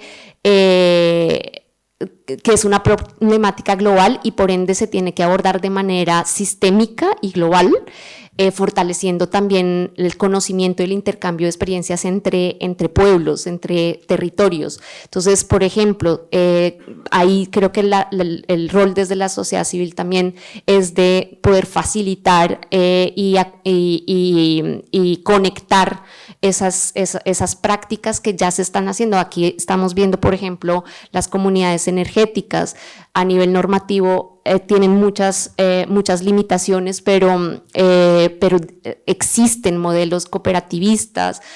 Fortalecer estas experiencias y estos procesos, estas iniciativas es fundamental, pero también ayudar a conectarlas en Colombia. Justo la semana pasada estábamos con colegas de 8 plataformas, mujeres todas que están trabajando sobre energías comunitarias, y esta transferencia y este diálogo entre los procesos de aquí con los procesos de, por ejemplo, en este caso específico de Colombia, creo que también ayuda a fortalecer. Ahí creo que como sociedad civil tenemos un rol fundamental también de incidencia política, de aunar esfuerzos. En Oxfam pertenecemos a la Alianza por el Clima y trabajamos diferentes agendas también de incidencia política. Sobre el estudio que me pedías, Nuria, de aterrizar un poco, este es un trabajo, o sea, es un trabajo incipiente en el que estamos trabajando a nivel de diferentes países donde está Oxfam, y estamos trabajando sobre una metodología que nos permita analizar y evaluar los vínculos que existen entre clima, fragilidad y conflictos. Y entonces, dentro de esta metodología, digamos, el primer factor que hemos analizado y que se debe considerar es cómo la presión hacia los recursos, sean agua, tierra, también genera o sea, la escasez de esos recursos y la extracción de esos recursos, el impacto que tienen, como también generan unas tensiones en los territorios, donde donde digamos que hay ese apetito por extraer y por degradar tomar esos recursos. No quiere decir que estemos en contra de esos procesos, porque también somos conscientes que hay poblaciones que viven de esos recursos, pero sí de que se respeten los derechos de esas poblaciones. Y por otro lado también analizamos los riesgos de seguridad, que esto tiene impacto en la resiliencia, en el medio ambiente, y genera riesgos climáticos, por ejemplo, la degradación de los medios de vida de unas poblaciones, como también generan también impactos en el desplazamiento que mencionaba ahora Beatriz. Y luego también otro factor es el considerar también los contextos geopolíticos, porque estamos viendo, por ejemplo, cómo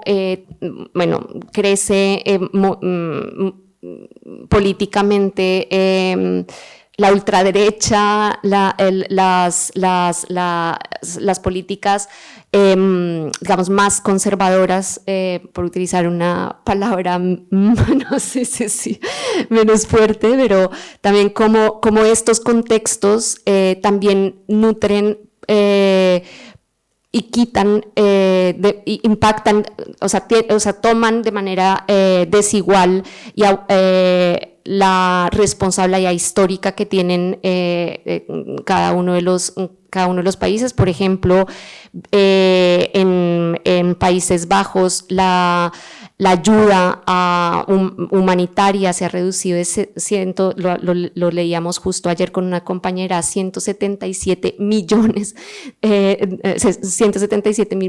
de euros la reducción, lo cual esto implica cierre de proyectos, cierre de espacio cívico, y para poblaciones frágiles y vulnerables estos recursos son también fundamentales. Yo creería que lo dejo ahí para poderte dar también a ti unos minutos. Gracias. Pues me quedo con la última pregunta sobre la idea de la Convención sobre Desplazamientos Ambientales. Claro, esto es un tema que se ha trabajado desde mucho tiempo. Lo que yo proponía cuando hacía mi tesis sobre los vacíos jurídicos en el derecho internacional era que claramente hacía falta un puzzle de protección que consistía en actualizar y adaptar los instrumentos existentes y crear nuevos. Y dentro de esos nuevos, una convención para estas personas pues sería ideal y sería una especie de sueño, por así decirlo, porque sería perfecto poder construir de manera colectiva un documento que tuviera fuerza vinculante, que recuperara principios del derecho internacional, del derecho ambiental, de los derechos humanos, los unificara y fuera aplicable en el caso de quienes se trasladan en estos contextos, pues sería una maravilla, claro que sí, pero la realidad es otra. Esta propuesta, ahora les cuento la otra parte, pero no ha salido de la academia realmente, o sea, más allá de algunas personas, no ha tenido ningún tipo de impulso político, más bien cero o menos,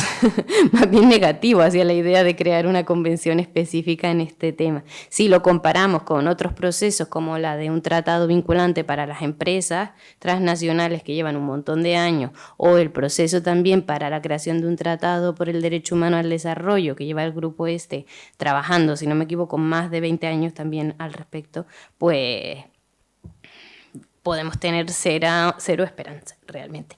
Pero como siempre hay que tener un poquito de esperanza, la realidad es que desde más 2011 o así, desde la Universidad de Limoges, se ha tenido un texto que se ha venido actualizando y es muy interesante porque el profesor Michel Prieur, que es el que lo ha liderado, este último año ha querido volver a hacer un nuevo texto y actualizarlo. Entonces, dentro de las personas, que esto también es muy académico y muy eurocéntrico, aunque hemos intentado abrirlo, pues lo hemos estado trabajando todo el año pasado y justamente en enero nos encontramos en Tarragona y vino el profesor Prieur y vinieron profesores también de México y de otros países, de Argentina, para intentar ampliarlo un poco, muy desde el derecho internacional todavía. Fue un proceso súper interesante, la verdad, a mí me encantó, pero era desde el derecho al 100%, simplemente de elaborar un texto de principios y obligaciones para los estados,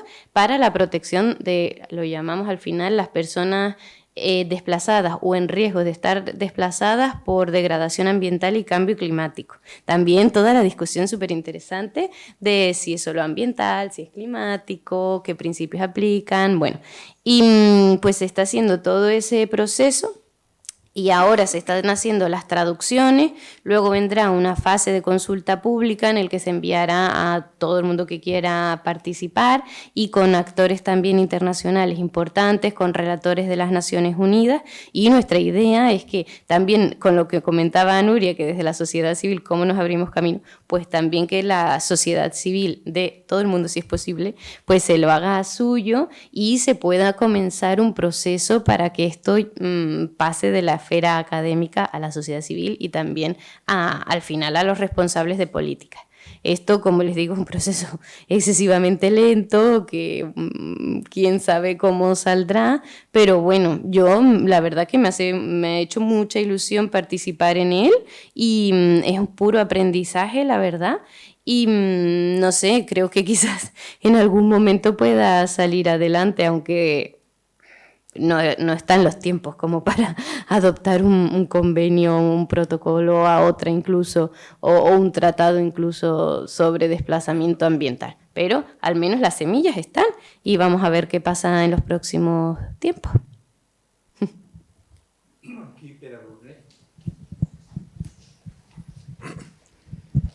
Sí, bueno, una parte de lo que quería preguntar la ha contestado ya Santi, que era sobre la interrelación entre la sociedad civil y los estados y el Estado, por tanto, ya paso. Luego, un pequeño comentario y una pregunta.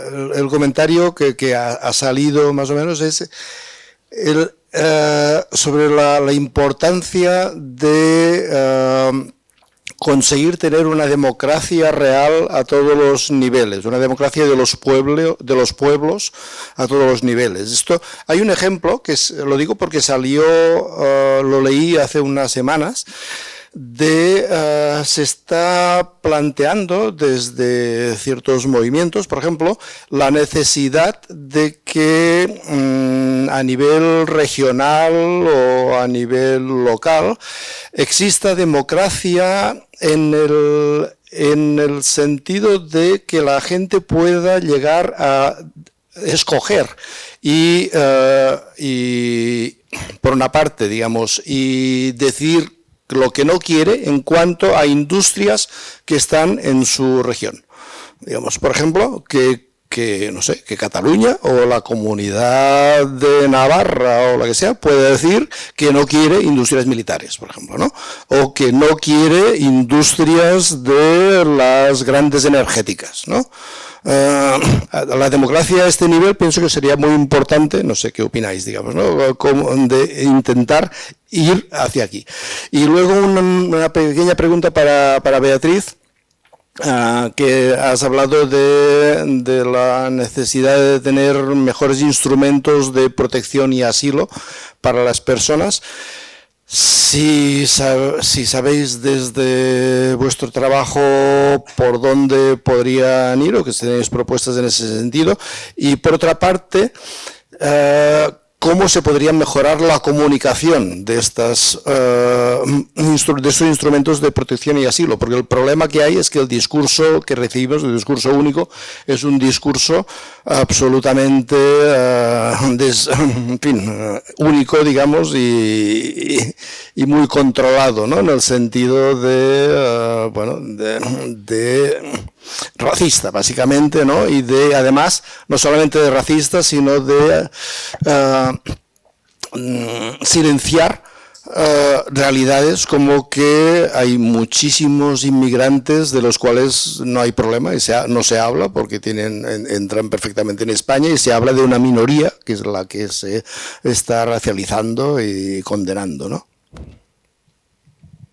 ¿Hay alguna pregunta más? Pues yo haré la última. Bueno, es una pregunta reflexión, porque me ha gustado mucho la frase que ha mencionado Santi, que es que vivimos como normal lo que es anormal. Y dentro de esa frase, y después de la reflexión que has hecho sobre la capacidad que tenemos de influir en las políticas de los estados para cambiar un poco esta anormalidad que es normal. Y la pregunta es para los tres de la mesa, porque sí que es verdad que tenemos un pensamiento crítico, sobre todo en la academia y también en los movimientos y centros sociales que nos preocupamos por cambiar un poco las cosas, un poco, no mucho, pero bueno, para eso estamos. Si desde vuestros diversos centros y de vuestras propias experiencias veis que los discursos que lanzamos, que nuestra manera, si llegamos a influir en las políticas públicas que llevan a cabo los estamentos gubernamentales para cambiar esta anormalidad? Simplemente es una pregunta complicada, pero al final... No, es que para darnos un poco de autosatisfacción de que lo que estamos haciendo tiene alguna influencia. Simplemente, y como que sois tres ámbitos muy diferentes, es mi pregunta.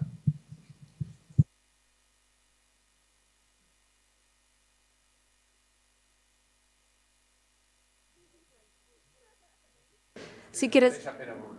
Sí. Lo de Pere me atrevo y vosotros lidiáis con el otro Pere. O como queráis. No, es un tema, a mí me parece apasionante e importantísimo lo que señalas en relación con el tema de la democracia, ¿no? Claro, el problema de partida es que entendemos por democracia y a qué ámbitos y escalas lo aplicamos. Porque claro, si seguimos pensando que hay un ámbito en el que nunca entrará la democracia y que se queda limitado por las puertas de la empresa y no hay una noción de democracia en el ámbito también económico, pues que ya es muy difícil, ¿no?, seguir avanzando en la reflexión en torno al tema de la democracia. Por tanto, yo creo que habría que pensar en que la democracia, todos lo entendemos por un proceso de extensión de derechos y de incremento de la participación social, pero que desgraciadamente se ha quedado reducido al ámbito de lo sociocultural y fundamentalmente político, a partir de un juego de elecciones democráticas que siguen casi paralelamente la misma lógica que la competencia en el mercado para que finalmente se consigan los resortes del poder político. Si fuéramos más allá, incorporando otras dimensiones de otros ámbitos, y lo pudiéramos extender por las distintas escalas hasta llegar a la global, donde pudiéramos coordinar de forma democrática las grandes actuaciones que como humanidad tenemos que afrontar ante los desafíos globales que tenemos, pues claro, estaríamos ya pensando en una noción diferente de democracia. Bueno, ¿esto en qué se resume? Pues en grandes palabras. Para poder obtener un poco de concreción, yo planteo lo siguiente. ¿Por qué no empezamos por lo que es el corazón de la economía política? Yo, como me he dedicado a la economía política toda mi vida, una de las pocas cosas claras que tengo es que el elemento fundamental, la piedra angular sobre la que se sostiene todo, es la generación del excedente, quién se apropia del excedente y a qué se dedica el excedente. Si pudiéramos responder a esas tres preguntas democráticamente, estaríamos ante un sistema completamente distinto. Y yo creo que ese es el punto de arranque para poder pensar la democracia.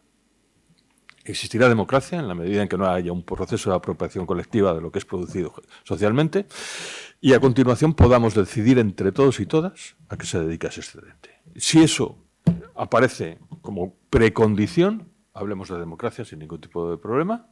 Si eso está ausente del debate sobre la democracia, pues me temo que estamos hablando de algún tipo de democracia o sobre problemas vinculados a las democracias parlamentarias, formales, liberales, burguesas, etcétera, etcétera, ¿no? Entonces, hasta ahí yo creo que el campo de maniobra es diferente según el ámbito donde nos movamos. En el caso occidental, me da la impresión de que los poderes políticos fusionados con los económicos tienen una lógica particular distinto a los otros ámbitos del capitalismo en competición, que es el capitalismo autoritario chino y ruso, donde el poder económico está en esa especie de maridaje está subordinado al político. En el occidente, sin embargo, lo hacemos al revés. Es el político el que siempre se subordina en los dictámenes que establece. Pero en el fondo es el mismo maridaje, quiero decir, con niveles de jerarquía y de alternancia que hace que existan dos modelos en competición, actualmente ahora en pugna, lo que llaman el capitalismo autoritario por un lado y esto que llaman el capitalismo liberal, mal llamado liberal, porque en el fondo es un capitalismo corporativo, es decir, de las grandes corporaciones, más que, digamos, de las ideas liberales, etcétera. Y en esa dinámica es en la que nos encontramos, ¿no?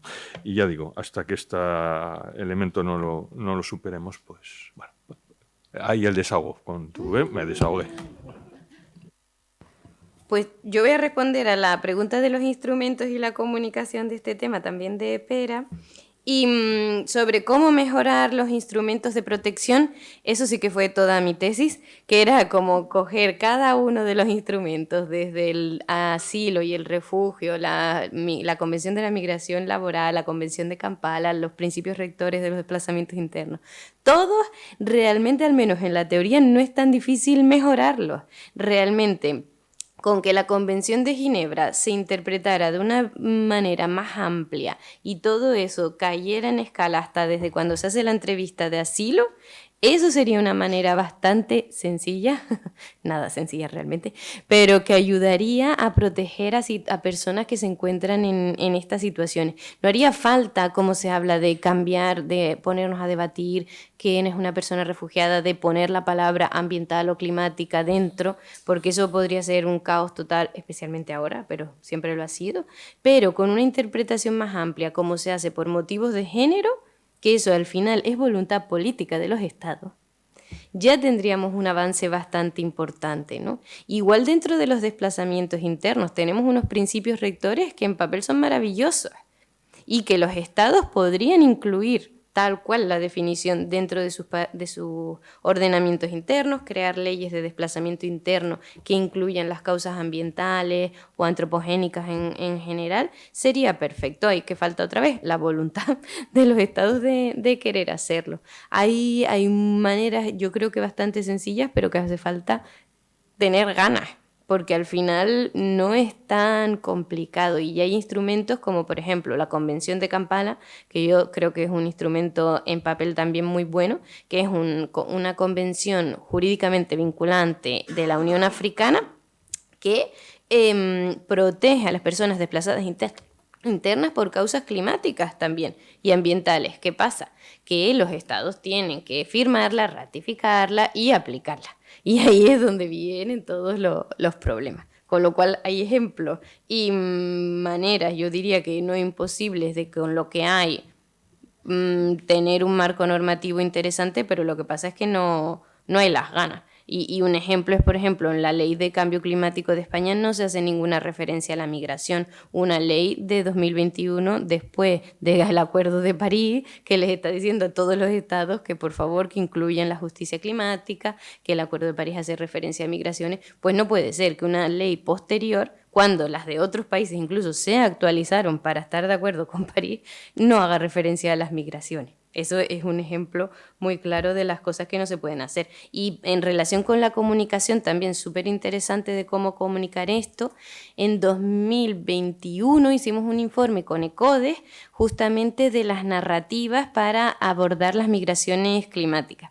Fue súper interesante los resultados porque se veía cómo la comunicación también cambiaba a lo largo del año. Cuando había una COP, de repente había un montón de información específicamente de migraciones climáticas, luego se olvidaba totalmente de la narrativa del miedo, usada enormemente en la mayoría de los medios de comunicación, pero también dependiendo de cuáles, ¿no?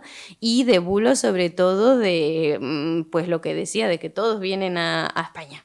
Todos vienen aquí, todos vienen a la Unión Europea, son un peligro. Bueno, ¿y cómo se combate eso? Ahí hicimos una propuesta de un mini decálogo muy sencillito, en el que lo que proponíamos era, sobre todo, que se intentara hacer. Claro, aquí el problema también, lo que nos decían los periodistas, es que ellos también están sometidos a unas lógicas terribles de no tener tiempo, de cuando quieren comunicar de esto tener que leerse 3 cosas en 2 segundos y publicarlas, de conseguir muchos likes también y de que sean virales y no les da tiempo a que puedan hacer reportajes en profundidad sosegados, que es lo que haría falta en este sentido, ¿no? Y dentro de ese decálogo lo que decíamos era intentar tener siempre fuentes científicas en la medida de lo posible y contar con las voces de las personas afectadas, que ese es otro gran reto que también las y los periodistas están siempre sufriendo, porque es muy difícil encontrar a personas que hoy te digan, pues mira, yo me he venido por estos motivos y que quieran estar en los medios, ¿no? Pero claro, es que si se contara la realidad quizás no sería tan viral como si hablan de bulos, que son los que hoy en día están lo que les hacen llegar a más personas, ¿no? Entonces yo creo que hay que transformar toda la comunicación en general, hacerla de una forma mucho más cercana, que hablen las personas que han sido afectadas, que la información se contraponga con artículos y con evidencia académica pura y dura, que es lo que, si ves los artículos académicos, realmente en poco se habla de millones y millones de personas desplazadas. Y los que lo hacen también hay que pensar de qué academias vienen, de qué fuentes de financiación. Todo eso es complicado, pero bueno, yo creo que hacer narrativas cercanas, solidarias y realistas sería lo ideal.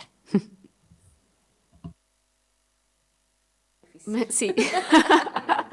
No, pero De hecho, gracias por la pregunta, porque creo que sí es importante y es un mensaje también como esperanzador también ver este tipo de impactos, y tengo 2 ejemplos concretos que hemos estado acompañando desde Oxfam Intermón. Uno es a nivel global, porque Brasil asumió la presidencia del G20 el año pasado.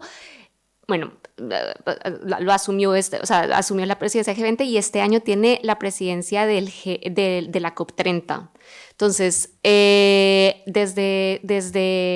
y ambos ejemplos son en coalición, o sea, nos vamos diferentes organizaciones con las diferentes expertices que tenemos, con las diferentes miradas que tenemos de las problemáticas, y fue un trabajo muy arduo porque la incidencia política requiere tanto de conocimiento, buena argumentación, pero también de mucho lobby y contrarrestar el gran lobby de las grandes multinacionales, lobby de las grandes compañías es muy duro, pero se logró poner sobre la mesa y se logró convencer a la presidencia brasileña del G20 que quedara en texto que la fiscalidad es un mecanismo, una vía para luchar contra las desigualdades. Y esto por primera vez es reconocido sobre papel en el G20. Mismo la presidencia brasileña tuvo muchos problemas para poder llegar a esta conclusión. Fue una lucha hasta el último momento, pero se logró, y eso fue gracias a todo el trabajo que se hizo de manera mancomunada desde la sociedad civil. A nivel estatal, estamos muy vinculadas, nos hemos organizado, más bien hemos identificado una